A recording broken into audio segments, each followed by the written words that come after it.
الفاتحة.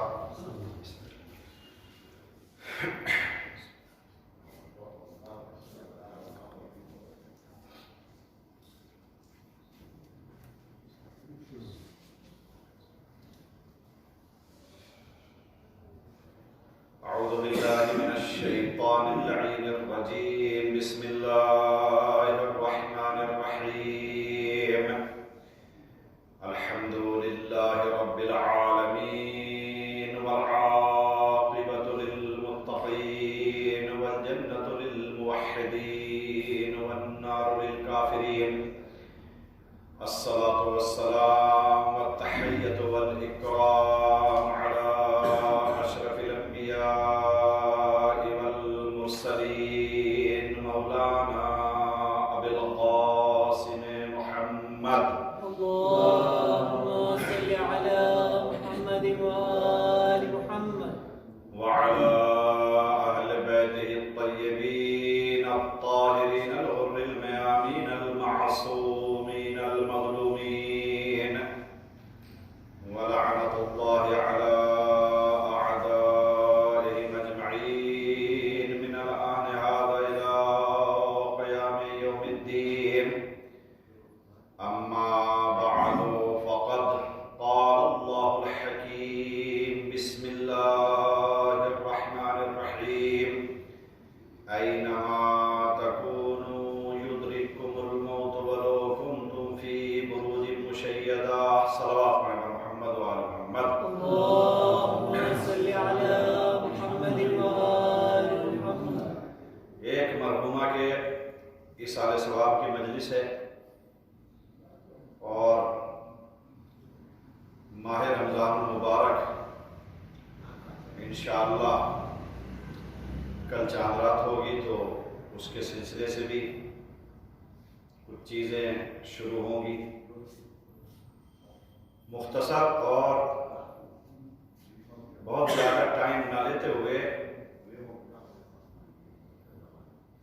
کچھ موت کے سلسلے سے عرض کرنا ہے. بہت مرتبہ آپ سن چکے ہیں اور سنتے رہتے ہیں. کچھ رمضان مبارک سے متعلق جو پروگرام ہوگا اگرچہ وہ سب کو لگ بھگ پہنچ ہی گیا ہے، لیکن اپنے حساب سے جو مجھے کرنا ہے، جو میری ذمہ داری ہے، وہ کچھ عرض کروں. ایک صلوات پڑھیں اور محمد وعلی محمد. اللهم صل على محمد وآل محمد. قرآن مجید کی ایک آیت کا حصہ آپ حضرات کے سامنے پڑھا ہے جس میں اللہ تبارک و تعالی نے یہ بیان فرمایا ہے کہ تم دنیا کے کسی بھی حصے میں یا کسی بھی جگہ پر اگر رہو گے، چاہے وہ تمہارے بنائے ہوئے مضبوط قلعے ہی کیوں نہ ہو، موت سے تم وہاں بھی بچ نہیں سکتے. جس جگہ بھی ہوگے زمین پر یا آسمان میں یا فضاؤں میں، خلاؤں میں، ہواؤں میں، جہاں بھی رہو گے، اس دنیا میں کوئی حصہ ایسا نہیں ہے کہ جو انسان کے لیے موت سے محفوظ ہو. کہ انسان یہ سوچے کہ اس جگہ پر ہم چلے جائیں گے اور اس جگہ پر ہم جب تک موجود رہیں گے تو ہمیں موت نہیں آئے گی. ایسا نہیں ہے. ایک جگہ پر اور اللہ تبارک و تعالی نے ارشاد فرمایا ہے وَمَا تَدْرِي نَفْسٌ مَاذَا تَكْسِبُ غَدًا. کسی بھی انسان کو، کسی بھی نفس کو نہیں معلوم کل کیا ہوگا. وَبِأَيِّ أَرْضٍ تَمُوتُ. اور کس جگہ پر، بظاہر یہاں پر زمین کا نام لیا گیا ہے لیکن یہاں صرف زمین ہی نہیں ہے، کسی بھی جگہ پر. بہت سی موت ایسی ہیں جو زمین پہ نہیں ہے. آسمان میں پلین کریش ہو گیا، وہیں قصہ تمام ہو گیا، تو انسان نے یہ زمین پہ کام رہا ہے. ایک محاورتاً کہا جاتا ہے چونکہ انسان زمین ہی پر رہتے ہیں، ہواؤں میں تو نہیں رہتے، درختوں پہ نہیں رہتے، فضاؤں میں نہیں رہتے. اگر گئے ہیں تو کسی ذریعے سے ٹیمپریری طور پر ہے ادھر. تو زمین کا کون سا کونا، زمین کا کون سا حصہ، زمین کا کون سا ٹکڑا ایسا ہے جہاں پر ہمیں اور انسانوں کو موت آئے گی، کچھ پتہ نہیں. یہ دو آیتیں ہو گئی. دنیا میں کوئی بھی جگہ موت سے سیف نہیں ہے. ایک بات، کہاں پر آئے گی، کس جگہ پر آئے گی، یہ بھی فکس نہیں ہے، کہیں بھی آ سکتی ہے. قل ان الموت الذی تفرون منہ فانہ ملاقیکم، اے رسول کہہ دیجئے جب تم موت سے بھاگ رہے ہو، جس موت سے تم بھاگ رہے ہو اس سے بھاگ نہیں سکتے ہو، وہ تمہیں پکڑ لے گی۔ اور یہ ہر جمعے میں لگ بھگ جب جمعہ پڑھتے ہیں اور جو سورہ جمعہ پڑھا جاتا ہے تو سنا جاتا ہے، ان الموت الذی تفرون منہ فانہ ملاقیکم، یہ تمہیں ملاقات کرے گی، تم سے ملے گی۔ تو موت، یہ ساری چیزیں آپ اگر انہیں ایک جگہ پر اکٹھا کریں گے تو ہمیں ایک چیز سمجھ میں آئے گی کہ موت آنا ہے، اس سے بچنا ممکن نہیں ہے، کس جگہ پر آئے گی فکس نہیں ہے۔ ہم بھاگ لیں تو ہمیں بھاگنے کی وجہ سے موت ہمارا پیچھا نہیں کر پائے گی، نہیں، وہ ہم سے تیز بھاگتی ہے۔ تو یہ تو آنی ہے، اگر اوپر سے یہ کہا گیا کہ آنی ہے تو انسان سوچے کہ چلو کل آئے گی تو آج ہی یہ ہے، تو اسلام نے کہا نہیں، سوسائڈ حرام، خودکشی حرام ہے۔ کیوں؟ اس لیے کہ پیدا کرنے میں ہمارا کوئی رول نہیں ہے، ہم پیدا ہوئے ہیں، اس میں ہمارا کوئی رول ہے، ہماری کوئی چاہت ہے، ہماری کوئی ڈیمانڈ ہے، ہم نے کوئی پریشرائز کیا اللہ تبارک و تعالیٰ کو کہ ہمیں پیدا کر، یا اللہ چاہتا تھا کہ نہیں پیدا نہ ہو اور ہم پیدا ہو گئے۔ تو ہمارے پیدا ہونے میں، ہمارے سانس لینے میں، ہمارے زندہ رہنے میں ہمارا خود کا کوئی رول نہیں ہے۔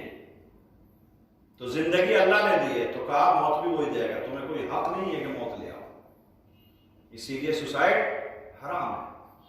اور اس کے لیے اکارڈنگ ٹو بعض روایات یہ کہا گیا ہے کہ سوسائڈ کرنے والا بے حساب، اس سے حساب کتاب نہیں ہوگا تو نے کتنے اعمال کیے، دنیا میں کتنی نیکیاں کی ہیں، اسے بغیر کسی حساب کے اس کے ٹھکانے تک پہنچا دیا جائے گا۔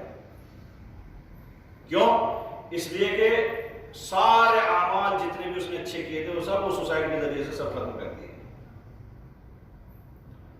تو نہ زندگی پہ ہمارا اختیار ہے، نہ موت پہ ہمارا اختیار ہے، یہ اللہ کی دی ہوئی ہے، اللہ ہی دے گا۔ اور اسی لیے اللہ جسے دیتا ہے زندگی اسے کوئی مار نہیں سکتا، اور جسے مارنا چاہتا ہے خداوند عالم جسے موت دے گا اسے کوئی بچا نہیں سکتا، اسے کوئی سیو نہیں کر سکتا۔ احتیاطی تدابیر اسلام نے اور اللہ نے رکھا ہے کہ سب چیزیں اپنا، بیمار ہو گئے تو دوا کرو، ایسا نہیں ہے کہ انسان کہتے ہیں تو مجھے تو مرنا ہی ہے میں دوا نہیں کروں گا، نہیں، دوا اور علاج اسلام نے کہا ہے حتی الامکان جتنا بھی پاسبل ہو سکے انسان علاج کرائے تاکہ وہ بچ سکے۔ اور یہ سلسلہ ایسا نہیں ہے، امام علی علیہ السلام بھی جب ضربت لگی ہے تو ایسا نہیں ہے کہ امام نے کہہ دیا کہ ابھی تو زہر آلود ضربت تھی اور میری شہادت ہی واقع ہونی ہے لہٰذا اب کیا ضرورت ہے علاج کرانے کی، نہیں، جو مشکل کشائے کائنات ہے، جو اگر چاہتے خود بھی اگر ہاتھ پھیرے تو دوسروں کو شفا دے سکتے ہیں۔ واقعہ مشہور ہے، ایک چور کے ہاتھ کاٹ دیے، انگلیاں کاٹ دی اس کی، اور وہ تعریف کرتا جا رہا ہے، آ کے بتایا گیا کہ وہ آپ کی تعریف کر رہا ہے تو واپس بلایا گیا اور اس کے بعد اس کے ہاتھ واپس جوڑ دیے گئے ایسے ہی۔ تو وہ عدالت اور یہ ان کی فضل و کرم۔ تو جو علی یہ کر سکتے ہیں وہ انہوں نے بھی علاج کرایا، تو علاج سے انکار نہیں ہے، علاج ہے، مگر اس کی تیاری دوسرے طریقے سے کرنا ہے۔ سب ڈرتے ہیں موت سے، کسی کے سامنے کہہ دو نا، اگر ایون کہا جاتا ہے جنہیں موت کی سزا ہوئی ہوتی ہے انہیں پتا ہوتا ہے کب تک ہے، انہیں کب موت کی سزا ملنی ہے، تو کہا جاتا ہے کہ گھبرا جاتے ہیں، سونا جاگنا سب کچھ پتہ نہیں رہتا، کھو جاتا ہے۔ یہ موت ایسی چیز ہے، اور ہوتا ہے کبھی کبھی ہمارے خیال میں بھی آ جاتا ہے نا، کبھی اسی لیے کہا جاتا ہے کہ جب ایک روایت میں کہا گیا کہ جب بھی کسی جنازے کو دیکھو، میت کو اٹھتے ہوئے دیکھو، تو اب انسان کیا سوچتا ہے؟ یہ سوچتا ہے کہ یہ میرا جنازہ تھوڑا ہے، میں تھوڑا ہی نہیں اس میں، یہ تو کوئی اور ہے، ہم لے جا رہے ہیں اسے۔ دین اسلام یہ کہتا ہے کہ جب بھی تمہارے کندھے کے اوپر یا تمہاری آنکھوں کے سامنے کوئی جنازہ ہو تو امیجن کرو اپنے کو کہ اس پہ میں بھی ہو سکتا تھا، ابھی نہیں ہوں گا لیکن ابھی یہ جو آیا ہے یہ کوئی ریزن ہے اس کا، کہ کسی وجہ سے کہ بہت 100 سال کا ہو گیا صاحب اب تو مرنا ہی ہے، ایسے نہیں، اور میں 10 سال کا ہوں مجھے نہیں مرنا ہے، ایسا کچھ نہیں ہے کہ 100 سال کا تو مرے گا 10 سال کا نہیں مرے گا۔ تو یہ ہے جب بھی کہا جاتا ہے قبرستان جاؤ، ہے جمعرات کو جاتے ہی نہیں جاتے، مجھے نہیں معلوم کہ کتنوں کو یاد رہتا ہوگا یا کتنا خیال کرتے ہوں گے کہ کہیں ایسا تو نہیں کہ نیکسٹ تھرسڈے ہم اس کے اندر ہونی چاہیے، کچھ پتہ نہیں ہے۔ اگر یہ خیالات آنے لگے ہیں، قبر پہ کھڑے ہو کے فاتحہ پڑھتے ہیں، ہم نے سوچا ہم تو آنے کی نہیں آئی، یہ ہمارے لیے تھوڑا ہی، یہ ہمارے لیے تھوڑا ہی بنا ہے، ایون ہمارے ذہن میں نہیں ہوتا ہے کہ ہم یہاں آئیں گے، ہوتا ہے کبھی لیکن وہ نکل جاتا ہے بہت ٹمپریری۔ لیکن جب فاتحہ پڑھیں تو یہ ہو سکتا ہے کہ کل نیکسٹ تھرسڈے کے ہم یہیں نیچے نہ آ جائیں۔ اگر یہ چیزیں ہوں تو انسان پھر سیدھا چلے گا، انسان پھر اچھے اعمال کرے گا۔ اسی لیے کہا جاتا ہے کہ جب بھی جنازہ دیکھو، قبرستان میں جاؤ تو دیکھو کہ یہاں ہم بھی ہو سکتے تھے، اب اس وقت ہم باہر کھڑے ہیں، اوپر ہے زمین کے، ہم اندر بھی ہو سکتے تھے، لیکن کل کو کیا ہوگا کچھ پتہ نہیں ہے۔ تو وہ عبرت کے لیے ہوتے ہیں، لکھا ہوا بھی ہوتا ہے، وہ جو سلام اس میں ہے بھی کہ یہ عبرت کا مقام ہے۔ عبرت مطلب میسج لینے کا مقام ہے کہ ہمیں اللہ نے یہ ذمہ داری دی ہے، ہمیں اللہ نے یہ فرصت دی ہے کہ ہم اپنے کو اچھا بنا کے آ سکیں یہاں تک۔ اور وہاں آپ نے دیکھا ہوگا یہاں الگ الگ لوگ رہتے ہیں دنیا میں، ایون یہ تو چھوٹا سا قبرستان ہے، دو بڑے قبرستان دیکھے میں نے دنیا میں، دو بہت بڑے، ایک وادی السلام نجف اشرف میں، وہ امام علی علیہ السلام کی قبر اور آپ کے روزے کی برکت سے ایک مقدس جگہ ہے، وہاں مستحب ہے انسان اپنی بھی قبر بنا دے گا زندہ بھی ہے۔ اور یہ ہے کہ مومن کی روح ادھر چلی جاتی ہے، کہیں بھی دنیا کے کسی بھی حصے میں دفن ہو اگر مومن ہے تو اس کی روح وادی السلام میں آ جاتی ہے، گویا امام علی علیہ السلام کے قریب ادھر آ جاتی ہے۔ ایک وہ قبرستان، وہاں آپ قبرستان میں جب جائیں گے، جو لوگ گئے ہیں تو وہاں نہیں پتا ہے آپ کو کون پیسے والا تھا، کون غریب تھا، کون بھکاری تھا، کوئی تاجر تھا، کون کشاورز کسان تھا، کون پڑھنے والا تھا، کون پروفیسر تھا، کون مولانا تھا، کون نہیں تھا، کون آیت اللہ تھا۔ بہت بڑے بڑے علماء ادھر وہاں پر دفن ہیں، لیکن ہمیں نہیں معلوم۔ ایون شہید باقر الصدر جو آج کل کے ہمارے زمانے کے لگ بھگ 40 سال انہیں ہو گئے، صدام ملعون نے انہیں جو ہے وہ پھانسی دی تھی، وہ بھی وہیں پر ہے، اور بڑے بڑے علماء ہیں وہاں پر۔ پتہ نہیں لگتا نا قبرستان میں کون ہے، آپ روڈ پہ پتہ لگا لیں گے، گاڑی دیکھ کر اندازہ لگا لیں گے کون جا رہا ہے اس میں، کتنا پیسہ ہوگا اس کے پاس، کپڑے دیکھ کر اندازہ لگا لیں گے، کھانا دیکھ کر اندازہ لگا لیں گے، اس کا لائف اسٹائل دیکھ کے اندازہ لگا لیں گے، اس کے چلنے پھرنے کا انداز دیکھ کے آپ اندازہ لگا لیں گے کہ اس کے پاس دنیا کی کتنی دولت ہے، یہاں لگ سکتا ہے۔ لیکن قبرستان میں آپ کو نہیں پتا چلے گا کس کے پاس جو ہے وہ دنیا کی بہترین گاڑی تھی اور کس کے پاس سائیکل بھی نہیں تھی، اور دونوں برابر میں دفن ہیں۔ جوہانسبرگ میں ساؤتھ افریقہ میں چلے گئے، اتنا بڑا قبرستان ہے وہاں، سب کرسچن مسلمان دوسرے جتنے بھی دفن کرنے والے سب کا ایسا لگتا ہے پورا بکو بھائی چھوٹا پڑ جائے گا اتنا بڑا، اور وہاں سب کا وہاں نہیں معلوم ہے ابھی گئے کون تھا اس میں، نیچے کون ہے، نام لکھے ہیں اوپر لیکن ہمیں نہیں معلوم۔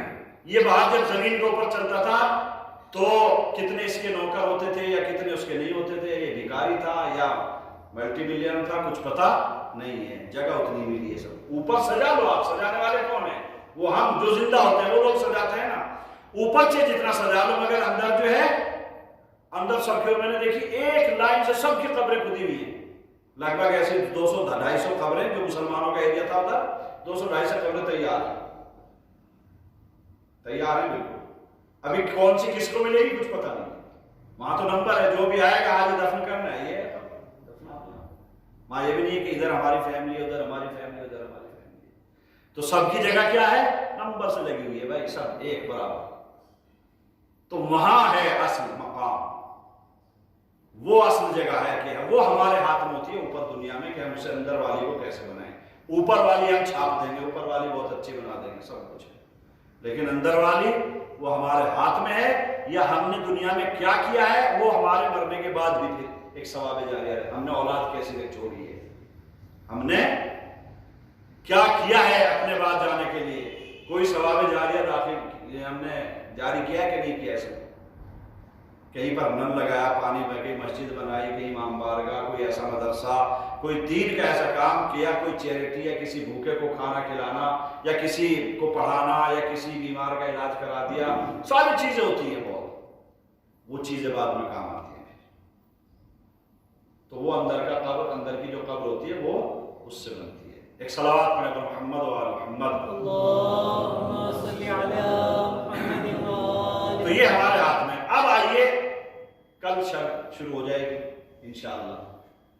ماہ رمضان پورے سال میں سب سے بہترین ٹائم ہوتا ہے عبادتوں کا، مغفرت کے لیے، اپنے لیے رحمت طلب کرنے کے لیے، برکتیں طلب کرنے کے لیے، عبادتیں انجام دینے کے لیے. اور اللہ نے اتنا ملٹیپل عبادت کر دی ہے اس میں کہ خیر من الف شہر کا 1000 مہینوں سے 1000 مہینے آپ کیلکولیٹ کریں اس میں کتنی راتیں ہوں گی. 1000 مہینوں میں کتنی ہوتی ہے کل یا پرسوں بتاؤں، ابھی کیلکولیٹ نہیں کیا.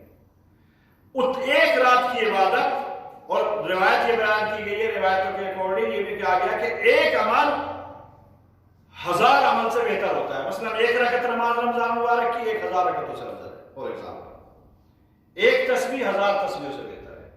ایک کھجور کسی کو دے دینا افطار کے لیے، وہ ایسے جیسے آپ نے 1000 دے دی. تو ماہ رمضان ایک بہترین ہمارے لیے موقع ہے، اور یہ دنیا کے اس وقت اوپر خوف طاری ہے. ابھی کسی نے کریٹ کیا ہے یا ہو گیا بہرحال، لیکن ہے دنیا کے اوپر ہے، اور اس سے بہتر موقع اللہ کو یاد کرنے کا نہیں ہے. تو رمضان مبارک آ رہا ہے، اس میں جو ہوگا انشاءاللہ ہم بھی کوشش کریں گے اصلاحی کچھ ایسی چیزیں آپ حضرات تک جو ہے وہ پہنچائیں کہ جس کے ذریعے سے ہماری بھی خود اصلاح ہو، اور کچھ نہ کچھ 1-2 چیزیں اللہ توفیق دے ہمیں کہ اس رمضان مبارک میں کوئی ایک اچھی نیکی ایسی ہو جائے ہم سے، کوئی ایک عبادت ایسی ہو جائے جو اللہ تبارک و تعالیٰ کو پسند آ جائے، اللہ کو قبول کر لے. خدا ایک صلوات پڑھے بر محمد و آل محمد. اللهم صل على محمد وآل محمد. اور گزارش یہ ہے کہ پورا مہینہ آتا ہے، 30 دن کم نہیں ہوتے ہیں اللہ کو ڈھونڈنے کے لیے.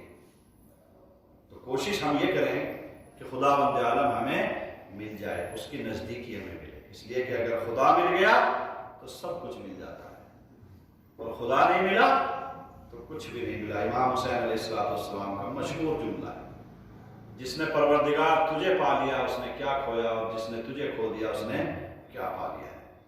وہی امام کہ جس نے اسلام کے لیے، دین کے لیے، جس نے عبادتوں کے لیے جن کو ہم آج بہت آسان سمجھتے ہیں، ان اذانوں کے لیے جو آج ہم بڑے آرام کے ساتھ مسجدوں کے اندر کہتے ہیں، وہ اعمال جو آج ہم پیسفلی دنیا میں انجام دیتے ہیں، وہ انسانیت کے جو آج بعض انسانوں کی سمجھ میں آ جاتی ہے، اس کے لیے امام حسین علیہ السلام نے اپنے بھرے گھر کے ساتھ قربانی پیش کی ہے. ایسے زخم اٹھائے، ایسی پریشانیاں اٹھائی، ایسی مصیبتیں اٹھائی کہ جس کی کوئی مثال نہیں ہے. الہی بحق الزہرا و ابیہا و بعلہا و بنیہا، پروردگار بحق محمد و آل محمد، یا اللہ ہماری اس مختصر سی عبادت کو قبول فرما. پروردگار شب مغفرت میں ہمارے والدین، ہمارے دوست، احباب، اعزاء و اقربا جو بھی دنیا سے گزر گئے ہیں ان سب کی مغفرت فرما. جس مرحومہ کے سارے ثواب کے لیے مجلس منعقد کی گئی ہے پروردگار اس کی مغفرت فرما، اس کو جوار معصومین میں جگہ عطا فرما. یا اللہ بحق محمد و آل محمد، پروردگار ماہ مبارک رمضان آنے والا ہے، اس میں ہمیں تمام تر نیکی انجام دینے کی توفیق عطا فرما، برائیوں سے بچنے کی توفیق عطا فرما. یا اللہ بحق محمد و آل محمد، ہماری بیماریوں کو، مشکلات اور پریشانیوں کو دور فرما. پروردگار بحق الزہرا و ابیہا و بعلہا و بنیہا، دنیا میں جو بیماری پھیلی ہوئی ہے، جو وبا چل رہی ہے، پروردگار اس سے ہم سب کو اور تمام مومنین و مومنات کو، اور پروردگار انسان تیرے بندے ہیں، تیری مخلوق ہے، ان سب کے اوپر اپنا رحم و کرم نازل فرما. پروردگار اس بیماری سے سب کو محفوظ فرما. یا اللہ امام زمانہ کے ظہور میں تعجیل فرما، ہم سب کو ان کے ناصرین و مددگار میں شمار فرما. ربنا تقبل منا انک انت السمیع العلیم. بر محمد و آل محمد صلی اللہ علیہ وسلم.